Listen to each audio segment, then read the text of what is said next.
Sibongeni ke bazalwane, ngithanda ukuthi ngisho namhlanje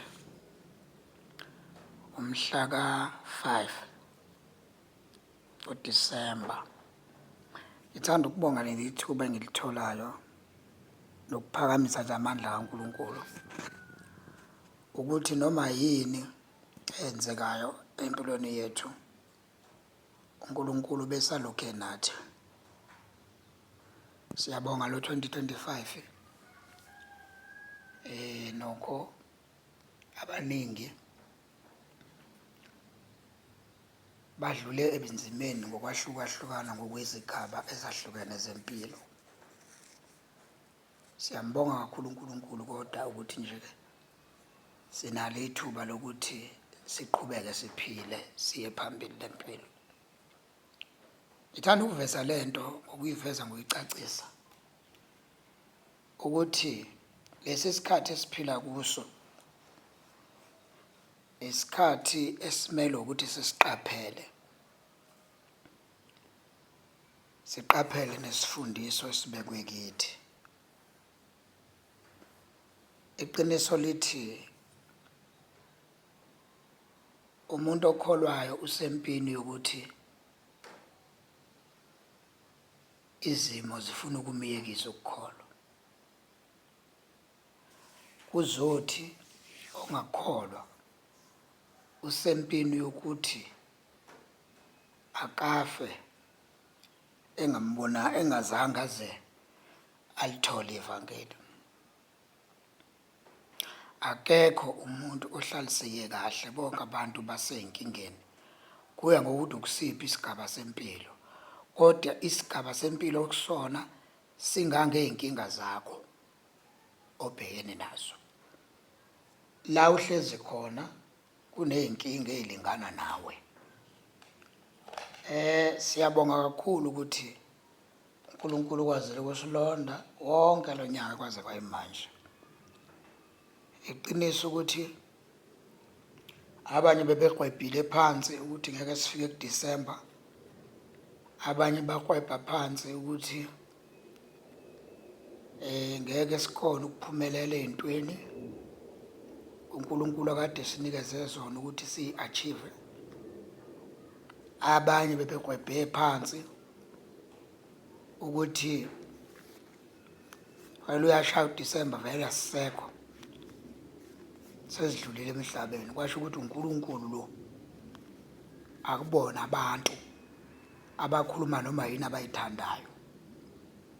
Singaba kaJesu noma kusemini noma kusebusuku, noma siyazi ukuthi ababi benzani against impilo zethu noma asazi, kodwa sikubongayo sibonga ukuthi uJesu ukwethembeka kwakhe kwedlula konke ezimweni zokuphila kwethu. Sibonga ukuthi uNkulunkulu sinethuba njengoba unyaka uphelile lokuba si-appreciate yonke imisebenzi emihle. Uthi-ke lo mbhalo, ngibonga uJehova mphefumulo wami nakho konke okuphakathi kwami, makubonga igama lakhe elingcwele, ngingakhohlwa imisebenzi yakhe yonke yomusa. Lithi yena wathathela zonke izono zethu, ubuyisa ubusha bethu njengokhozi, asiqhelise ngomusa. Right, kusho ukuthi ukubonga kwethu asibongi ngenxa yokuthi wenzile lezi zinto mhlambe besiyifuna, noma engenzanga siyambonga ngoba usuke sasiphilisa. Sibonga leli thuba ukuthi sikhona ukubuyela nakuyona iplatform le yethu ebese sinesikhathi eside singekho kuyona, ngoba isitha besilwa ukuthi singabuyeli. Sibuyele, siyaqhubeka sikhuluma indaba ezinhle zikaJesu. Iqiniso-ke bazalwane ukuthi empilweni umuntu akalwi nomuntu okulevel yakhe. Ngiyathanda ukuthi ngiyiphinde leyo. Umuntu akalwi nomuntu okulevel yakhe. Umuntu ulwa nomuntu ophambi kwakhe. Angaba phambi kwakho ngokwe-education, angaba phambi kwakho ngokwemali, angaba phambi kwakho ngoku-wisdom uNkulunkulu asuke kunikeze yona, angaba phambi kwakho ngezinga nje lempilo uNkulunkulu asuke semthathe wambeka kulona. So whenever uthola umuntu e-attacker, akam-attack umuntu ongemva kwakhe, akam-attack umuntu ongaphansi kwakhe ngokwe-level. U-attack umuntu ambonayo ukuthi ukude nempilo, then bese kuvuka umona empilweni yakhe azama ukumdragela phansi amdestroy. Njengamanje sikhuluma iqiniso ukuthi uNkulunkulu uma esinikeza amandla ukuthi simkhonze, uyasinika namandla ukuthi sivikeleke ezintweni ezahlukahlukene. So ngesikhathi lezi zinto zenzeka sivikeleka, abakade bethi bayagadla bethola ukuthi ayenzeki leyo nto, bayacanuka. So baqhubeke bahambe balanda ezinye izinto bezama. So wena usuku-attack akufuna ukhathazwe lutho ngoba ezakhe izimpa ziliwa uwe kodwa ziliwa uNkulunkulu. So-ke ingakho bethi abaningi uma bekhuluma bathi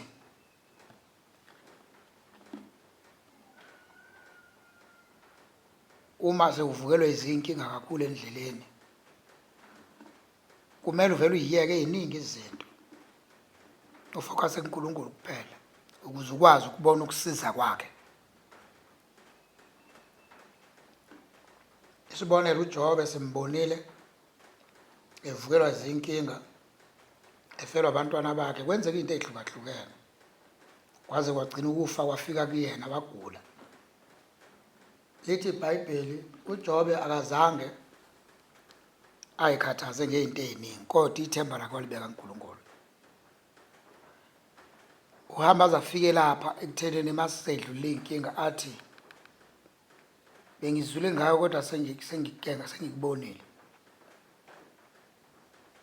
Okusho ukuthi uNkulunkulu awukwazi ukumbona ungakayiphasi i-exam ebekwe phambi kwakho. So once waphasa, okusho ukuthi amacebe esithi awangaphumelela, kusho ukuthi uphasile kuleyo exam okade ubekele yona. Njengoba siqeda unyaka nje, kwaba bekade besibekela ukuthi ngeke uqede unyaka sizofa. Njengoba siqeda unyaka siphasile-ke leyo test leyo noma leyo exam ebekade ibekwe yisitha, sithi ngeke size siyiphase. Sidlule ey'ntweni ey'ningi la size safika emazingeni ngokwahlukahlukana nawezemfundo, othola ukuthi sibuye silwiswe wona lawo mazinga emfundo. Uthola uNkulunkulu usenzele umusa zawathola. Uma uthola izinga lemfundo ethe thuthu, wane-diploma, wane-degree, kuthi laba abagcina ka-first year balwe nawe, ngoba njengoba kade ngisho nje, umuntu akalwi nomuntu alingana naye kodwa ulwa nomuntu omkhulu kunaye, ngoba usuke eyitshela ukuthi fanele silingane, amdonse lapha phezulu amuyisele phansi. So-ke umuntu empeleni akufanele ulokhu uyikhathaza ngabantu ukuthi abantu benze njani, abantu bayaphumelela, abantu bayafunda, abantu benza ukuthini. Wena sikhathaze ngeyakhe impilo, uhlukane nabanye abantu. Lokhu-ke siyakukholwa ukuthi uNkulunkulu usenzele umusa kwaze kwayela konke okwenzekile kulo nyaka. Siyambonga, hhayi ukuthi ubeyiqala uNkulunkulu ukusenzela umusa. Nakunyaka odlulile usenzele izimanga esivikela ngayo yonke indlela yama-attacks ebesibhekana nawo. Siyamuphakamisa futhi kakhulu uNkulunkulu, siphakamisa icebo lakhe endleleni yethu ukuthi la sinyathela khona masizwele ubukhulu bakhe, masimuzwe yena nenkazimulo yakhe ehlezi kithi. Lo nyaka ka-2024 ka-2025 esiwuqedayo unyaka obonakala ulukhuni njengoba uphela, ubelikhuni kakhulu, ngoba iqiniso ukuthi minyaka naminyaka yonke le kuyavotwa, kuyaqhutsheka, kuyiwa phambili, kodwa amathuba emisebenzi awekho. Njengoba nje kuzovotwa sekuzovezwa imhalalazana ngemisebenzi udlalwa ngabantu, ngoba kwenziwa sengathi imisebenzi bayakwazi ukuyikhanda, kanti badlala ngabantu benze ukuthi abantu abavote. Iqiniso ukuthi thina esikhonzayo nesikholwa uNkulunkulu simele ukufokhasa kulokho esikwaziyo, siphume ey'ntweni zabantu, ngoba ngeke zisisize ngalutho. Abantu abathembekile bahlezi bekhuluma izinto ezamanga usuku lonke impilo yabo yonke, kodwa-ke leli thuba esilitholayo njengamanje lisinika isibindi sokuthi asisho ukuthi uNkulunkulu wethu uyililanga lemphefumulo lempilo yethu, nala sinyathela khona uyafunyanwa yena eyusizo impela. Njengamanje-ke siyaphakamisa igama lakhe, sithe ezintweni zonke ayibuse intando yakhe. Nangalo mzuzu umoya kaNkulunkulu owukhiphele kithi uphinde uhlale nakithi. Sihambe nje ngalokho kuhamba kokumethemba nokumqonda ukuthi unguThixo. Singaduki, singaduswa, ngoba abaningi bayaduswa. Kuye ukuthi uma kuphela unyaka kanje baduswe izinto ey'ningi ezahlukahlukene ezibenza abashone phansi. Njengamanje siyabonga, sithanda ukuphakamisa igama likaNkulunkulu, sisho nje ngokugcwele ukuthi uJesu Kristu inkosi, uyabusa. Ngiyayithanda-ke incwadi namhlanje engingakhuluma ngayo, incwadi etholakalayo esifundweni sethu kwabaseFesu, incwadi yabaseFesu 6, ngoba unyaka siwuphetha ngegiya eliphezulu. AbaseFesu 6 singeke siqale kude, sizoqala lapha evesini lika-10 lithi izikhali zamaKristu elokugcina nenkosini nasemandleni amakhulu, hlomani izikhali zonke zikaNkulunkulu ukuba nibe namandla okumelana namaqhinga kaSathane, ngokuba sibambene negazi nenyama, kodwa sibambene nemibuso namandla nababusi bezwe balobu bomnyama nabawomoya bobubi emkhathini. Ngakho hlomani izikhali zonke zikaNkulunkulu ukuba nibe namandla okuzabalaza ngosuku olubi, nalapho senifeze konke nime. Ngakho yimani izinkalo zenu ziboshiwe ngeqiniso, nifakile isivikelo sesifuba sokulunga, izinyawo zigqokisiwe ukulungela kukho ukushumayela ivangeli lokuthula. Kukho konke nithatha isihlangu sokukholwa eniyakuba namandla okucima ngaso yonke imicibisho levuthayo yomubi. Namukele futhi isigqoko sensindiso nenkemba kamoya eyizwi likaNkulunkulu, ngokukhuleka konke nokunxusa nikhuleka ngezikhathi zonke ngomoya. Kulokho nilinde ngesineke sonke nangokunxusela abangcwele bonke. Siyayithanda kakhulu bazalwane, makhuluma ngey'khali zamaKristu, iyona nto ke yenza ukuthi sikhona ukuqhubeka empilweni siye phambili, singahlehleli emuva. Iy'khali zamaKristu njengoba zeyichaziwe, kakhulu esomkhuleko isona esinamandla senza ukuthi impilo yomuntu igcwaliswe ngokumkhonza uNkulunkulu. Namhlanje nje-ke simemezela lawo mazwi ukuthi ngisho unyaka uphela ziyahlonywa nje izikhali, akukho la kuthiwa zithathwe zibekwe ngoba impi asizazi esibhekana nazo ukuthi zingakanani.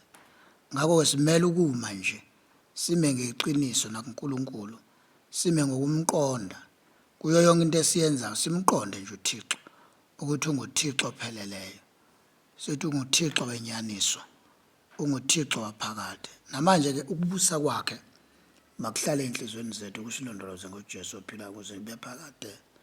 Amen.